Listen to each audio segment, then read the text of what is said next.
Le sport, quelle que soit sa pratique, reste désormais un jeu qui se joue avec de l'argent.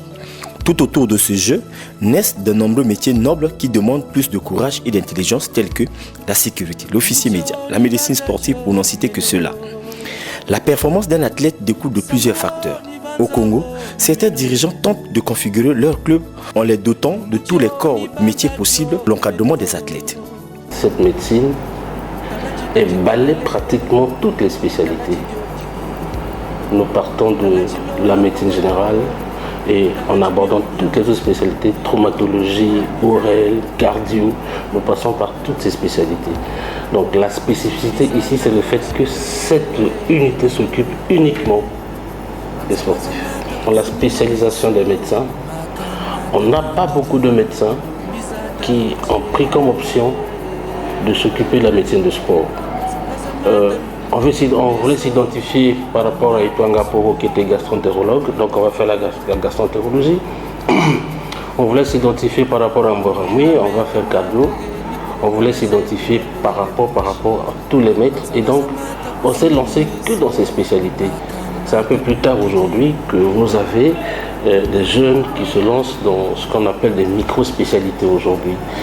Et du coup, sur le terrain, on n'a pas beaucoup de gens qui ont fait la médecine de sport. Mais faire la médecine de sport, c'est pas seulement avoir son certificat, mais quels sont les médecins? Est-ce qu'il y a beaucoup de médecins qui s'intéressent à la médecine de sport? Ça aussi, c'est un autre problème qui se pose. Parce que faire de la médecine de sport suppose d'abord, aimer le sport. Il faut vraiment aimer le sport, c'est vraiment des sacrifices. Le premier sacrifice, c'est son temps, c'est être disponible. Quand vous avez une équipe qui prépare une compétition, quel que soit le type de compétition, football, handball, athlétisme, il doit être sur le terrain d'entraînement matin après-midi et vous devez être là sur le terrain d'entraînement matin après-midi. C'est vraiment question de disponibilité. La deuxième chose qui se pose, c'est le fait que le sport dans nos pays, contrairement à l'Occident où les contrats se signent en millions d'euros et de dollars, chez nous, c'est encore un parent pauvre. Il n'y a pas d'argent au sport. Et donc, avec la vie aujourd'hui, peu de personnes s'intéressent aussi à cette discipline, sachant qu'elle ne va pas rapporter.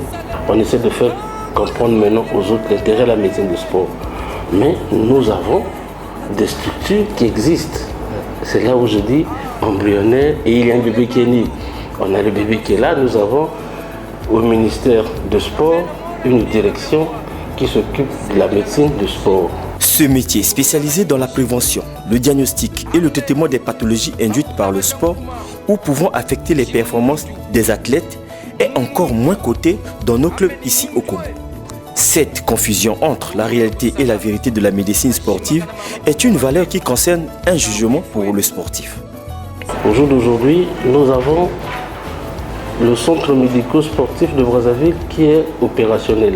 Vous allez à Pointe-Noire, il y a le centre médico-sportif de Pointe-Noire qui existe aussi. À Dolisie, il y a un centre médico-sportif. Il est basé également au sein du stade Denis Sassou Nguesso. Et nous avons des collègues qui s'occupent des sportifs dans la Bonza, dans la cuvette, même si on n'a pas véritablement des structures organisées comme à Brazzaville et à Pointe-Noire. On a tout le pays aujourd'hui, mais on a peut-être l'inégalité de structure ou l'inégalité d'organisation, ce n'est pas la même chose. Les fédérations ont pris des précautions pour que à la tête ou au sein de chaque équipe, qu'il y ait une équipe médicale. Normalement, un médecin, un kiné, en ce qui nous concerne. Mais sinon, chez les autres, on va encore plus loin. Elle est grande équipe. On doit avoir un médecin, un kiné, l'infirmier, l'ostéopathe, le nutritionniste. Ça fait partie de la même équipe. Donc, on peut tout ce monde-là pour effectivement la prise en charge des athlètes qui aujourd'hui, qu'on ne se trompe pas, le résultat, je pense que la médecine aujourd'hui participe à autour de 30-40% des résultats d'un athlète. Qui s'intéresse à la médecine du sport? Aimer, disposer de son temps, mais accepter aussi le bénévolat. L'important de ce métier reste à désirer, car le corps d'un sportif a besoin d'un suivi ou d'un apport médical. Mais les amateurs du sport parfois ignorent l'existence du kiné ou du médecin en la matière dans leur club. Un grand danger. Un grand danger. D'abord, je vous ai parlé tout à l'heure, le premier danger c'est quoi? Je ne sais pas s'il faut l'appeler danger, c'est sur la performance de l'athlète. Je viens de vous dire que sans une bonne prise en charge médicale, un athlète ne peut pas être performant. Aujourd'hui, c'est pas possible. C'est pas possible. Je vous parle juste en termes.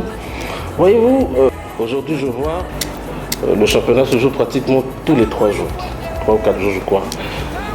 Mais vous savez, là, le plus important entre les matchs maintenant, c'est pas l'entraînement qui est fait par le staff technique. Le plus important maintenant, c'est la récupération du sportif. Quelles règles de vérité trouvera-t-on plus claires et plus certaines que la médecine sportive n'a pas sa place dans les staffs techniques? Pas de médecin, on se débrouille toute seule. Peut-être quand on a un peu d'argent, on mélange avec les autres pour s'acheter des produits de massage ou encore. Mais sinon, on travaille sans assistance médicale. Je peux dire que l'assistance médicale est presque inexistante. Bon, la petite expérience que nous avons dans le cadre des formations que nous avions vues par-ci par-là, nous avons des petites informations, des petites bribes en ce qui concerne les petites préventions qu'il faut avoir quand il y a une situation. Maintenant, nous n'avons de l'assistance médicale que quand il s'agit des regroupements. Comme il y a un budget en ce qui concerne les produits médicaux, en ce moment-là, c'est là où nous avons l'assistance médicale. Sinon, on peut dire que pendant les entraînements, l'assistance médicale est totalement inexistante. Pratiquer ou diriger le sport, c'est bien. Mais accepter ces conditions de travail est toujours mieux pour les bons résultats. Le sport étant universel, les acteurs directs ou indirects doivent s'aligner avec cette donne internationale. Parmi les conditions d'obtention d'une licence pour jouer, le médecin doit certifier l'aptitude physique de l'athlète. D'où le contrôle médical est toujours placé au premier plan. Attention, les mains du ciel regardent toujours la forme, le travail et le sacrifice de l'athlète pour te placer au premier plan.